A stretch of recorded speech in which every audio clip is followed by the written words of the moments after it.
आज आपण एक बटाट्याची चविष्ट रेसिपी बनवणार आहोत, जी की लहानांपासून मोठ्यांपर्यंत आवडेल अशी ही रेसिपी आहे। ही रेसिपी खूप सोपी आहे। तुम्ही सुद्धा ही रेसिपी घरी ट्राय करू शकता आणि आपल्या फॅमिलीला खाऊ घालू शकता। इतकी टेस्टी आणि हेल्दी ही रेसिपी आहे। सो चला जास्त वेळ न घालवता आजच्या रेसिपीला सुरुवात करूया। इथे सगळ्यात पहिल्यांदा आपल्याला 2 बटाटे घ्यायचे आहेत। तुम्ही कोणत्याही साइजचे बटाटे घेऊ शकता, तुमच्याकडे जे अवेलेबल असेल ते तुम्ही घ्या। अशा प्रकारे त्याची साल काढून घ्या आणि तो बटाटा आपल्याला या पाण्यामध्ये खिसून घ्यायचा आहे। हे मी साधं पाणी घेतलेलं आहे, जे पाणी आपण पिण्यासाठी वापरतो ते हे पाणी आहे।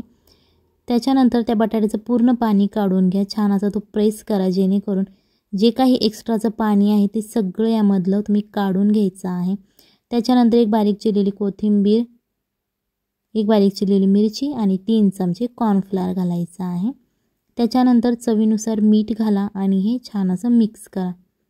तुम्ही इथे हे हाताने सुद्धा मिक्स करू शकता, जेणेकरून आपण जे मसाले घातलेले आहेत ते छान असे बटाट्याला लागले जातील। आणि जेव्हा आपण रेसिपी हाताने करतो ना, तेव्हा रेसिपी करण्याचं म्हणजे जेवण करण्याची खूप छान अशी मज्जा येते आणि ते आपण प्रेमाने करतो, त्यामुळे हातांना सुद्धा खूप भारी वाटतं। त्याच्यानंतर एका छोट्या बाउलमध्ये 1 चमचा मेयोनीज घ्यायचा आहे। ते मेयोनीज कसं उभं राहिले आहे ते इग्नोर करा। त्याच्यानंतर 1 चमचा टोमॅटो सॉस घालायचा आहे आणि ते छान असं मिक्स करायचं आहे। मेयोनीजचा टेक्स्चर तुम्हाला दिसत असेल, खूप छान आहे। टेस्ट खूप छान लागते मेयोनीजची। जर तुम्ही मेयोनीज ट्राय केलं नसेल तर नक्की ट्राय करा। मोझरेला चीजचे बारीकसे तुकडे यामध्ये घालून घ्यायचे आहेत आणि हे साईडला ठेवून घ्या। याच्यानंतर जो आपण बटाट्याचं मिक्सचर तयार केलेलं आहे ते घ्या। अशा प्रकारे त्याची छोटी लाथिंबी तयार करायची आहे, जाडसर अशीच करायची आहे। त्याच्यावरती 1 चमचा टोमॅटो सॉस लावून घ्यायचा आहे। तुम्हाला दिसत असेल बघा, अशा प्रकारे तुम्ही स्प्रेड करू शकता किंवा याच्यावरती तुम्ही शेजवान चटणी सुद्धा घालू शकता।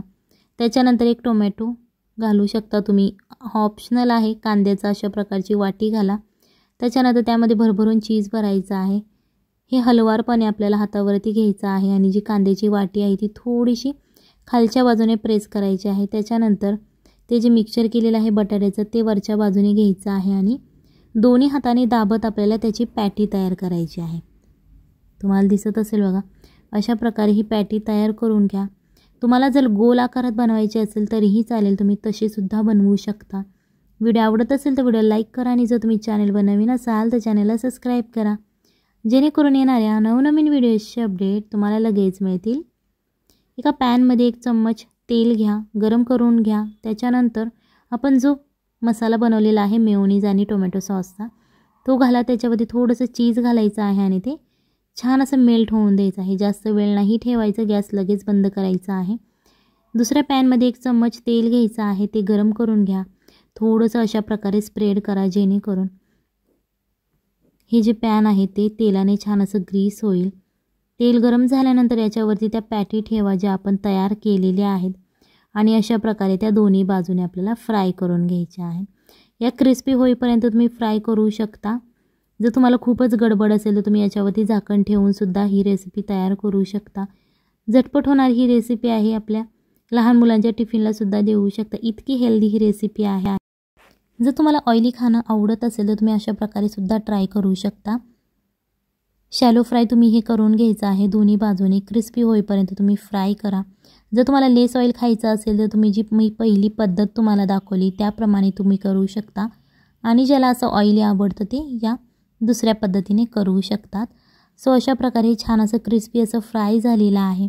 त्याच्यानंतर आपण जो मसाला तयार केलेला आहे, जे आपण सॉस तयार केलेला आहे, त्यामध्ये तुम्ही हे डीप करायचं आहे। सगळ्या बाजूने ते फिरवून घ्या, जेणेकरून हा जो मसाला आहे तो छान असायला लागला जाईल। हे तुम्ही कट करून खाऊ शकता किंवा असंच उचलून खाल्लं तरीही चालेल, खूप छान टेस्ट लागते, कारण यामध्ये चीज आहे।